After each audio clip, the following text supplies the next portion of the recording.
Of interesting developments happening as we speak, Professor. Just hold your thought because while India's Prime Minister is on his way back, remember Vladimir Putin is staying on for a couple of days for that September 3rd military parade in Beijing, and meanwhile those bilateral meetings are continuing, and this one has happened between Iran and Russia on the sidelines of the SCO Summit.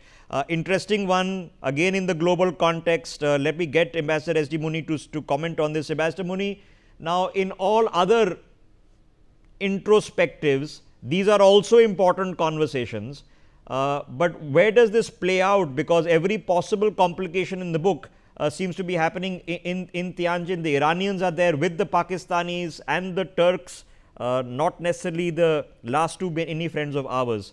So what do you think Putin and Iran are discussing? Look, my reading of SCO Summit is that what has happened in the regional forum as a regional summit is of less significance to me, because some of the points have been repeatedly reiterated. Of course, on terrorism, there is some kind of a change, and which is a welcome change from India's point of view. But the regional gathering, and there are all kind of disputes and problems amongst the members of the SCO too. But what is significant and what is a real change is indicated in the bilaterals. And those bilaterals are not only between India, China, India, Russia, but also Russia and China, and as you now say, between Russia and Iran. Now, these bilaterals clearly indicate that they perhaps would not be able to bring about a transformation at the global level in a great measure, but certainly if the promises which have been made can be translated into performances, then Asia-Pacific region, Indo-Pacific region would certainly experience a very significant turn in the balance of power and the structure of power. Okay. And I think this is what is irritating President Trump.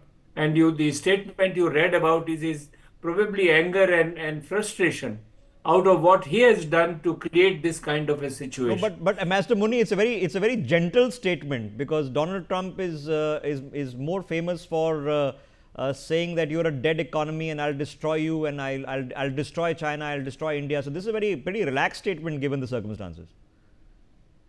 Well, it is a relaxed statement, but it shows the internal helplessness. That this is what, what he's saying is that I want to get into the Indian market. Now, I must ask President Trump, who is not willing to get into the Indian market?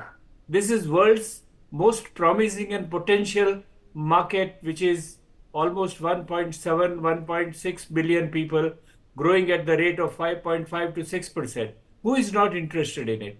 China is interested in it, Europe is interested in it, America is interested in it. Okay. And I think one of the reasons for this 50% tariff is to pressurize India to open up its market. This is what this struggle is, besides the ego clashes and other aspects which have been mentioned.